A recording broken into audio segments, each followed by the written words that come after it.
Good morning, friends. It's an honor that I am standing in front of all of you. I would like to thank the university for giving me this opportunity for speaking to you. Sri Raghunandan Rao Garu, the Vice Chancellor of the University, Sudhir Kumar Garu, the Registrar of the University, and all the past Vice Chancellors, past Deans, present Deans who are all sitting here, and all the faculty members, the students of the University. First of all, congratulations to all of you for having completed 8 years of journey. We are also very close to you. IIT Hyderabad started in 2008. We just completed about 14 years now. So more or less we are all of the same generation. And I've been hearing that in these 8 years you have done so well that a large number of colleges have been started under this particular university, and about 8,000 students are there, is what I heard from your team a few minutes back, which is really wonderful. So we are just half of you in terms of our size. We are about 4,000 students. Of course, the difference is we are just one single campus university, if you can call it as, whereas you have a number of campuses which come under your university. But what is important is this particular field. I usually call, I think possibly this term is also regularly used, the green warriors. So you are all the so-called green warriors. And very, very important, I would say, after teachers and after medical doctors, if there is anybody else who has to be given importance, it is the farmers. And anybody working for the farmers. Because ultimately you can't survive without food. Okay? It is these farmers who give you food. So as a result, if you ask a young gentleman, a young kid, you ask where do you get food, he will say possibly from a restaurant or from a supermarket. But he or she does not know how much of effort goes in before that comes to the supermarket, or that comes to the restaurant, or that comes to the kitchen of your home. Okay? And all that, the technology that is needed for making India progress significantly, and not only progress significantly, become a self-sufficient in our food requirements, and also started becoming an exporter of food products to the whole world. All this has happened by people like all of you. Okay? An enormous amount of research that has gone in from all the agricultural universities in the country, and particularly for this particular state, this university has been contributing significantly in that developing newer technologies, developing better productivity, better crops, and newer. For example, today morning I had a biscuit from your team, and which is made of millets, and I heard that those biscuits are made by the technology developed by you. I was so thrilled, I was so happy when I was having that biscuit. So this really is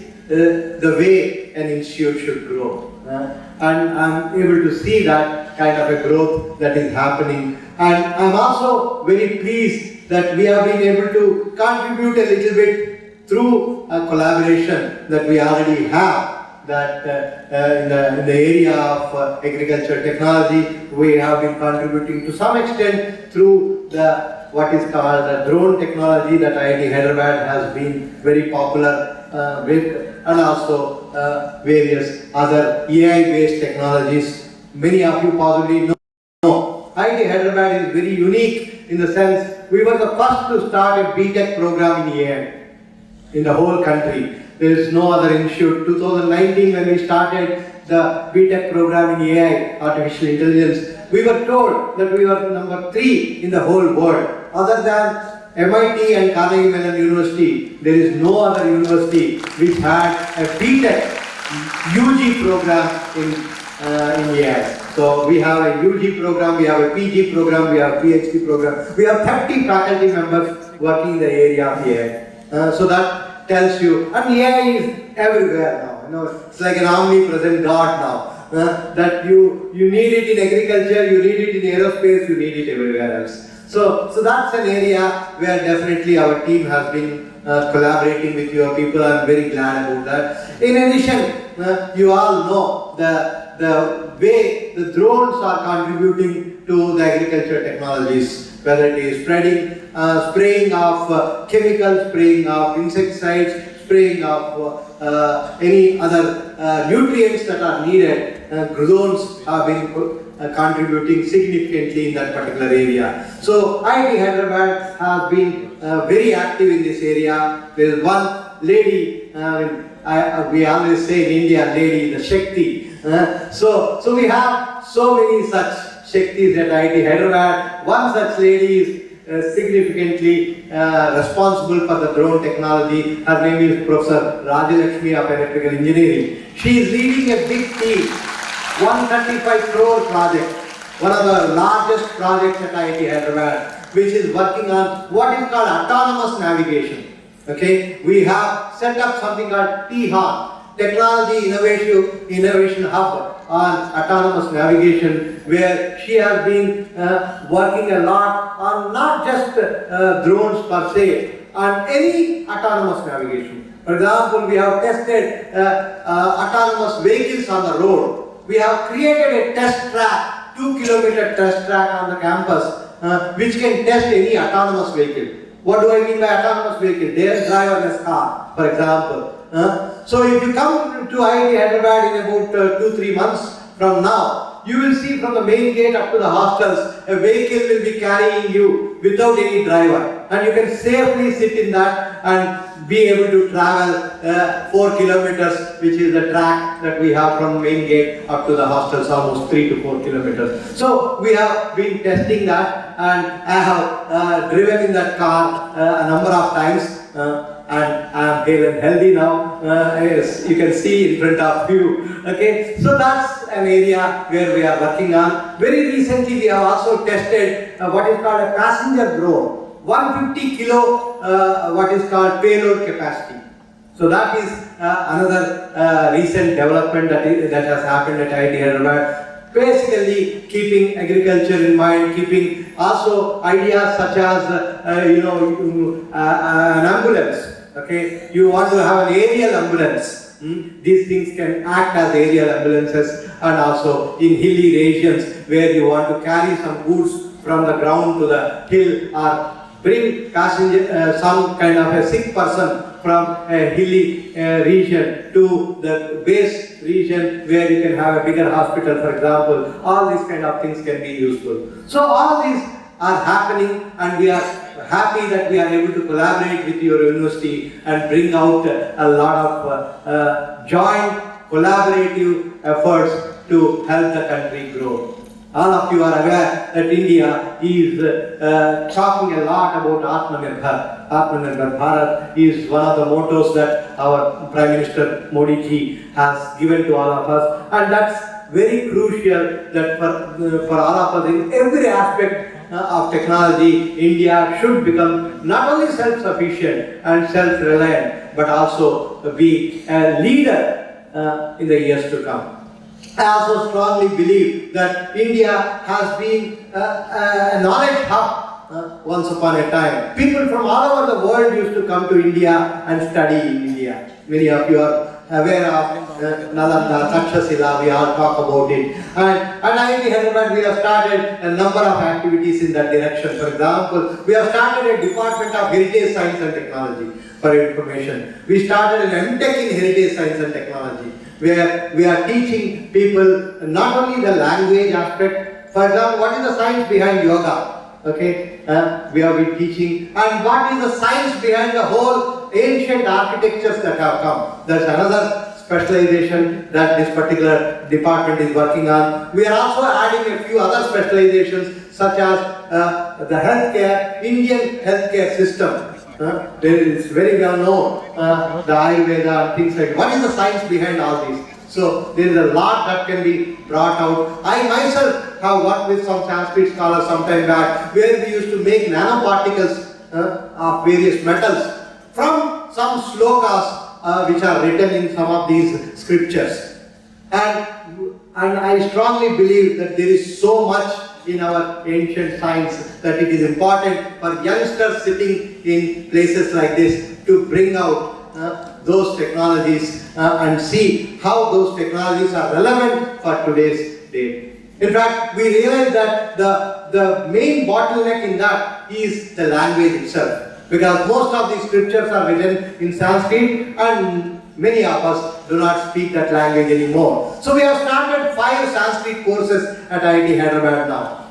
So where I told them that from the first course to the 5th course, by the time the student grows, he or she should be able to develop very strong grammar, that they should be able to open a scripture and read the scripture and understand the science behind it. And this is something that we have started, and large number of students are showing interest, and I am sure that when brilliant students who are sitting here and students who are at places like IIT Hyderabad get interested in such things, I am sure India one day will be once again having the glory of being a leader and giving not only the technologies but also the education to the rest of the world. We also started a new program which we call it as FIRST, Fellowship for International Research Scholars in Technology. We call it as FIRST, FIRST, where we say if somebody is a foreign passport holder and wants to do a PhD at IIT Hyderabad, we give them 60,000 rupees per month,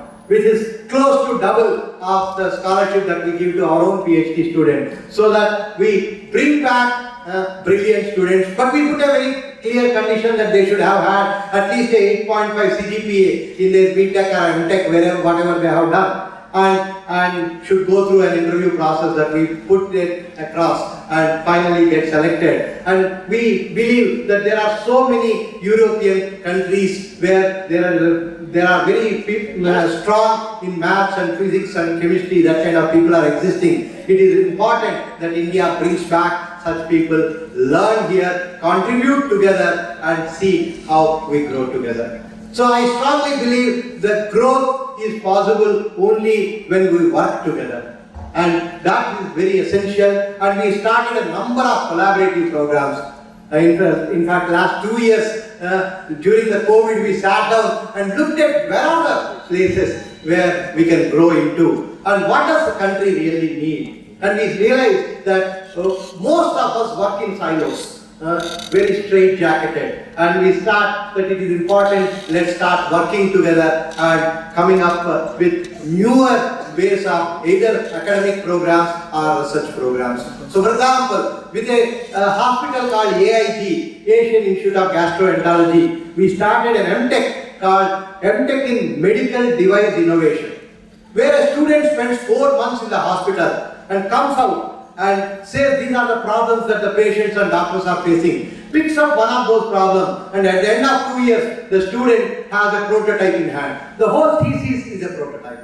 So this is working on very well. First batch has already come out of it, and we have every year at least about 15 students being taken into this. Some of them are medical doctors also. Okay, some of them are engineers, some of them are designers, and we say anybody is welcome, provided you have interest in healthcare.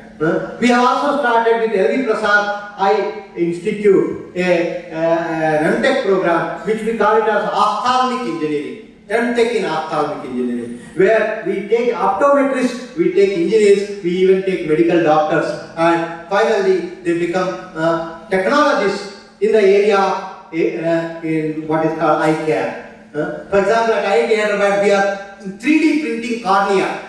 Okay, so a lot of things can be done. So we are good at technology. How do we take the help of medical doctors and together come up with various good ideas? For example, this year we started another MSc program called Medical Physics with Basotarakam, Oncology Institute. Okay, where the student spends 1 year in Basotarakam and finally becomes a radiologist. So like that, we can do variety of things. With an institute called CMET, Center for Materials for Electronic Technologies, we have come up with an MTech in what we call it as e-waste management. There's so much of e-waste that India is, not just India, the whole world is generating. No student wants to use a mobile phone beyond 6 months or 1 year. Okay, so you see that so much on laptops. Every year, your son wants possibly a new laptop. So as a result, what do you do with what are these old laptops and things like that? And people actually say the amount of gold that is available in electronic waste is more than the gold that is available in the earth crust. So there is so much that one can retrieve metals out of these electronic waste. So we realize that these are all things that are needed for the country and started a number of collaborative programs, and we strongly believe that these collaborations will lead in a big way, people working together, coming together and contributing to the country in a big way. We also believe that education should be as free as possible. As free in the sense that as flexible as possible. Unfortunately, the way at least we studied, when I studied my BTech and things like that, we are all very straight jackets. Civil engineering, mechanical engineering, electrical engineering, metallurgical engineering and so on and so forth. Okay, world is not like that. Okay, in fact, it is we who draw lines and barriers in science. The whole nature does not draw any barriers. So there is no difference between chemistry and physics when you go up to the atomic level. It's all the same. But we start dividing these into draw lines, and in the process of drawing lines, we have secluded ourselves to an extent that there is a lot of, I would say, synergy missing. We thought, let us bring this synergy back. For example, we have a BTech program at IIT Hyderabad, which we call it as Engineering Sciences. BTech in Engineering Sciences. Okay? The student can study anything that they want. And at the end of 2 years, first 2 years, we give them a chance. Do you want to specialize in mechanical engineering or you want to specialize in electrical or so? If you want to do that, we say you are a BTech in Engineering Sciences with specialization in mechanical engineering. Okay, the remaining 2 years, he or she will study mechanical. They say, I don't want to do all this. I just want to study everything that is available. Okay, and let me decide at the end of BTech what I want to become. Okay, we allow this too. I am very clear that in 5-10 years down the line, no industry will ask you whether you have passed a degree or not. They are going to ask you, do you have a skill or not? Okay, your skill matters. You may be a failure in a BTech program, it doesn't matter. For example, great people, Steve Jobs, okay, Apple, all of us know. So he is not passed out of a university and he does not have a BTech degree, but he rules the whole world. He has been, his company has been ruling the whole world. So that is the direction in which it's going to happen.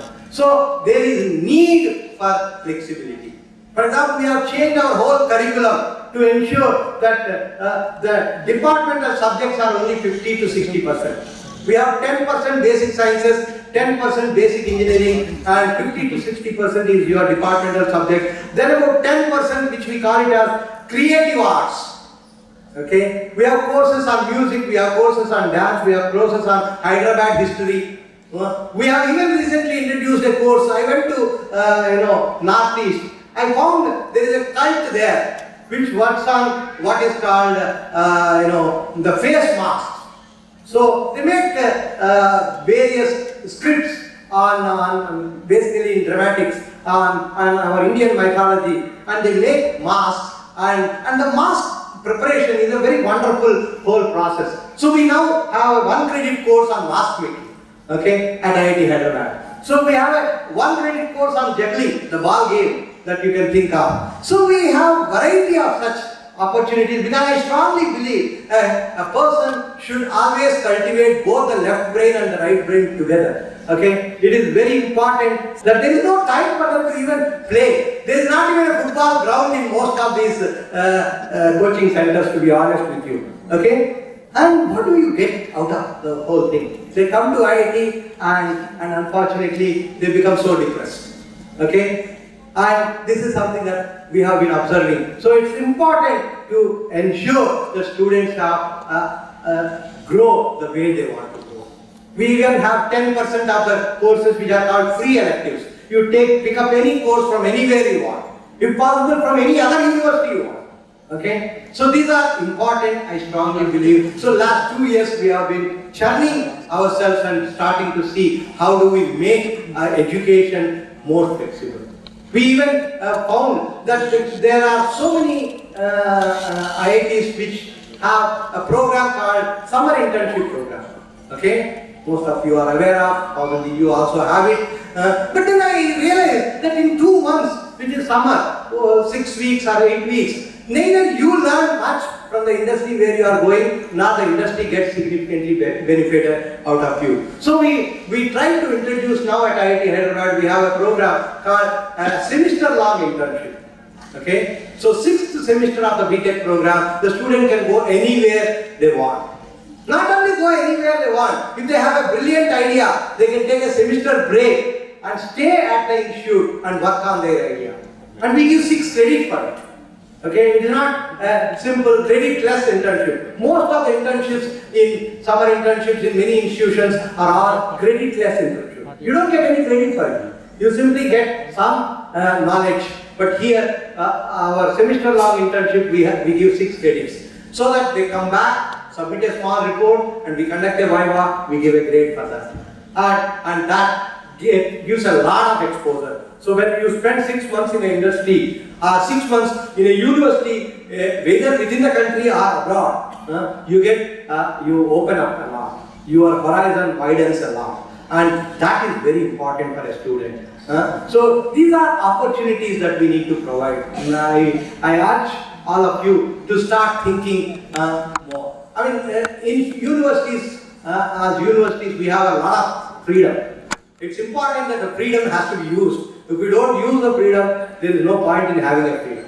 Okay? So this is something that we have introduced. We started how to connect to industry, because that is another major problem that I have seen. We always say industry-academia relations are not so strong.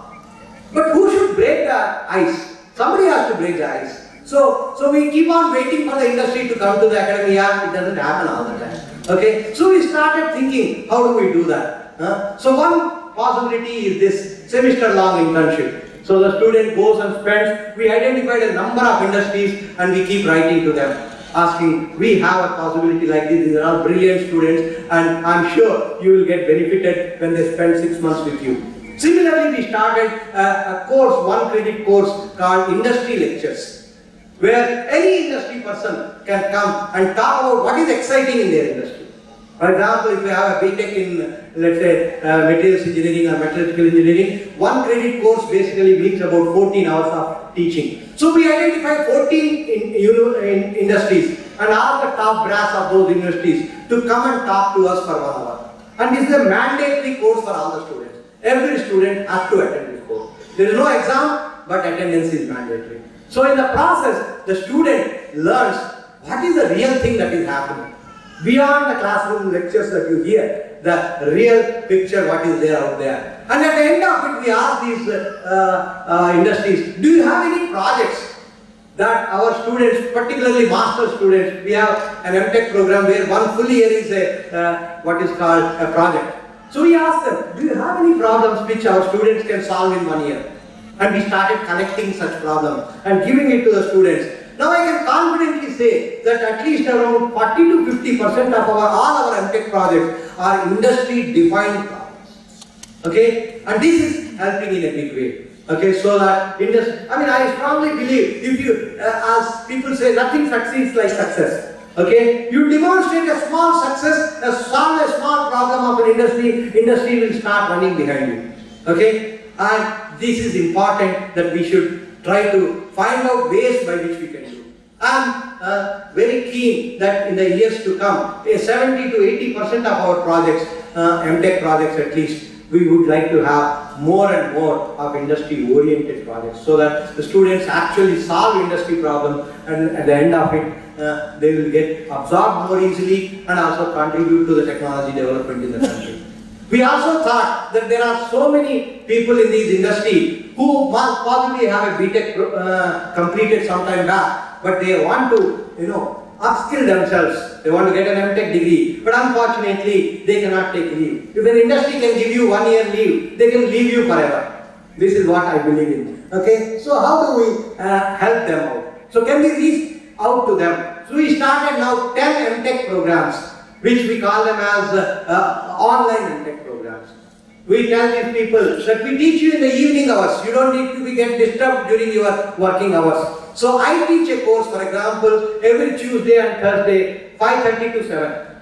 Okay, so we have an MTech program in metallurgy in which I teach one course. So we do this. And we teach them 4 to 8 on Saturdays and Sundays, and we tell them that you come to IIT Hyderabad only on the day of convocation to collect the degree certificate. And we also tell them it's a typically 2-year MTech. We say we give you 4 years time. You do it at your leisure. This semester you have a new product being launched in your company. I don't want to do any course. I am busy. Don't do any course. You have to complete the 48 credits. You have to complete it in a maximum of 4 years. We give you 4 years time. You complete it in 2 years, you get the degree in 2 years. You complete it in 2.5 years, you get the degree in 2.5 years. Whenever you complete it, you will get your degree. So this is something which is really helping a lot of industry people. There are, the number of applications that we get for these programs is enormous, that we have to really conduct written test interviews to shortlist people. Because we don't want to, ultimately it's a degree being given by IIT. We have to be very careful whom we are taking. And at the same time I say, we don't bother about what the background of it. If an electrical engineer wants to join my industrial metallurgy MTech program, okay, as long as he can write my exam and pass my exam, I have no problem. Okay, what is important is to control the exit rather than controlling the entry. Okay, if somebody has enthusiasm and passion to learn a subject, we should give an option to them. Okay, so this is something I think NEP talks about it, talking about how to provide freedom to students to choose what they want to do. Okay, I think that's the direction in which the world is going to move and India is going to move, and I'm sure with this kind of possibilities that there is a lot that we can provide options to the students and see how together as universities we can come together. There is always a possibility that your university and IIT Hyderabad jointly can offer MTech programs or any certificate programs, PG diploma programs. After all, it is your Senate and our Senate. As long as Senates approve, nobody else's approvals are required. So this is something that I would like to urge the administration here to start seeing how we can work together. Recently we are also talking about how do we break our silos and start working much more intensely on a larger canvas.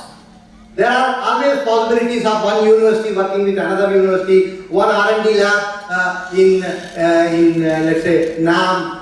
You can talk about it, maybe IICT, CCMB, a variety of such labs are there in Hyderabad working with IIT. But can we spread this canvas much larger?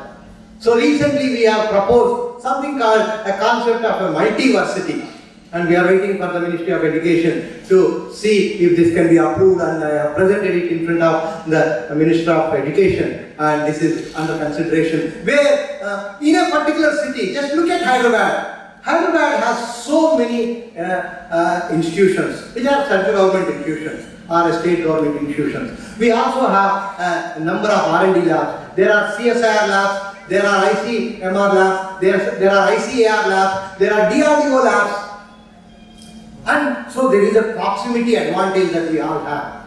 Can we all pick up some grand challenge problems? For example, we have identified about 12 grand challenges. Clean water, air, okay, potable water. These are all real problems of the country. Can we pick up problems like this and see how together 5 or 6 universities or 5 or 6 institutions come together and work on? Pick up smaller problems within that bigger problem, and together we work on it so that this jigsaw is completed together by all of us. So this is a new concept that we are coming up with which government is also very keen on. They identify bigger cities where a larger number of institutions are there and work together to solve a much bigger problem. As an individual, I can only solve to a small extent, but together I am sure we can solve much bigger problems. Okay, and this is a newer concept, that how do we extend the collaborations to a much wider network, and that's something which possibly, hopefully, it will happen very soon. And the government is also talking about giving what is called a glue grant, okay, to glue us together. So it's a very interesting concept that is coming up. So there is a possibility of such kind of grants that can come, where students can move across between the universities. Okay, PhD students, they will do one experiment at IIT Hyderabad, one experiment at your university, maybe another experiment in a lab or somewhere else, and all these are possible. Okay, and we can have a joint PhD programs like that together. So there are enormous avenues, and the sky is not even the limit. I strongly believe in that. So let's work together, let's find out ways where we can break these silos and come together. And I strongly believe 1 + 1 can be significantly greater than 2 when people start working together. Okay, when there is a synergy between people, when you identify the right partners, and I'm sure there is a lot that we can contribute. Okay, and there is strength everywhere, and it is just important for all of us to bring these strengths together. So what I'm trying to tell, particularly the youngsters looking at sitting here, is there is a lot that you can contribute to this country in particular, and to the world at large, through finding out ways by which you can start working together as a joint programs. So we encourage a lot of joint programs at IIT Hyderabad, students coming together and putting up proposals. For example, we have started a number of what is called multidisciplinary master's programs. Okay, for example, we have an MTech, as I told you, medical device innovation, where a number of institutions, departments come together. We have an MTech in smart mobility, we have an MTech in energy, we have an MTech in what is called sensors. We have a number of such programs where various departments come together. We even have a new BTech program, possibly the first interdisciplinary BTech program in the whole country among all the IITs. That a BTech in computational engineering, we call it as. Last year we started it. Okay, this is not computer science, this is not Java, C++. We teach them solid mathematics, and we have civil engineering faculty, mechanical faculty, chemical faculty, materials faculty, biotech faculty. All of them teach courses here, where the student learns solid mechanics, fluid mechanics, materials modeling, biomodeling, and things like that, so that the student becomes useful for the manufacturing industry in a big way. Okay, they are being created for the manufacturing industry rather than for the software industry. So these are important. These are important, where you should find ideas by which you can come together. So the students work together, and we also have what are called interdisciplinary PhD program now, where 2 faculty from 2 different departments guide a student together.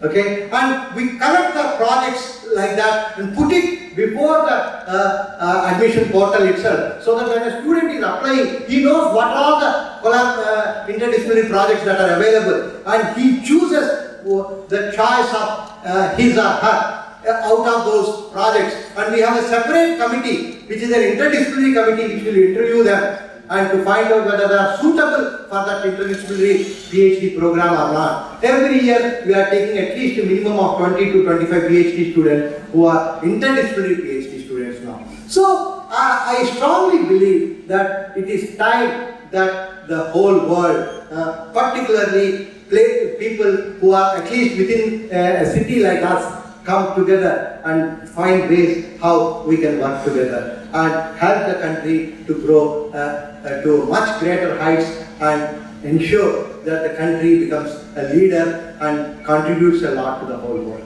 I think these are a few points I thought I should share with all of you. All the best to all the faculty and all the students in your journey to greater heights, and I wish you all the best in all your endeavors.